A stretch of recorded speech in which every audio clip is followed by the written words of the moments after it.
DSE 214 Structure Question 1. Here we have an experiment to find the specific heat capacity of metal. So the metal block is wrapped by insulating material to reduce the heat loss. Heater connect to a power supply, which the energy supply is measured. Is switched on, the temperature of the metal will rise according to the graph, and then it will switch off when the temperature reaches 43 degree. Okay, so 43 degree is here. So if we draw a line,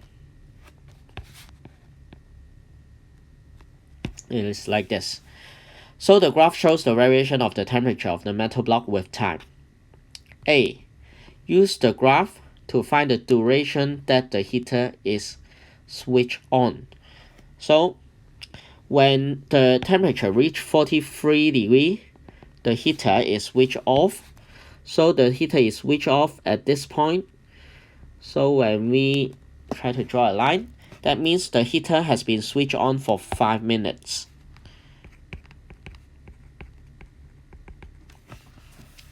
So after the heater is switched off, part B, after the heater is switched off, the temperature of the metal block continues to rise a little bit, as you can see in this section. Okay, at this point, the heater is off, but the temperature still rise for a little bit.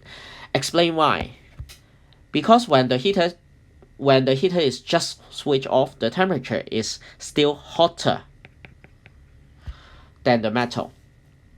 Therefore, heat continues to transfer to the metal, causing the metal to rise for a while. Part C, you are given the following data: mass of the block, heater voltage, and heater current. So by considering the maximum temperature rise of the metal block, calculate the specific heat capacity of the metal. So from the beginning to the end, at first, the temperature of the metal block is 20 degrees, and at last, the temperature has risen to here, which is 45 degrees. So we know that the temperature rise, delta T, will be equal to 45 minus 20 degrees. That is 25 degrees. So we can write that down. So we consider power times time equals mc delta T.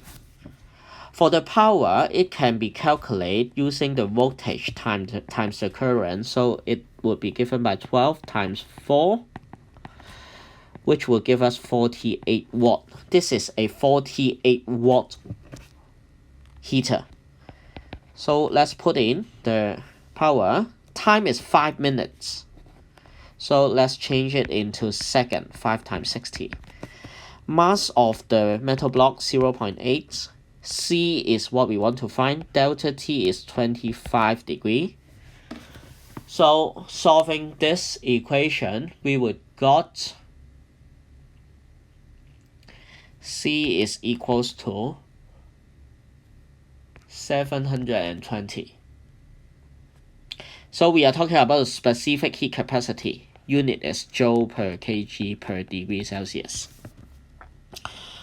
Part 2. Would your result will be the same, higher or lower than the actual value of the specific heat capacity of the metal? Now here, we are ignoring one thing, that is, there might be, we assume that all energy supply by the heater actually goes into the metal block. However, energy might have lost to the surroundings. Energy might be staying inside the heater.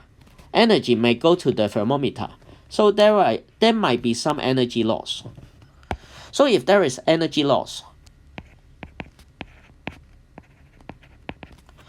the measured energy supply is actually larger than the actual amounts of energy that goes into the heater.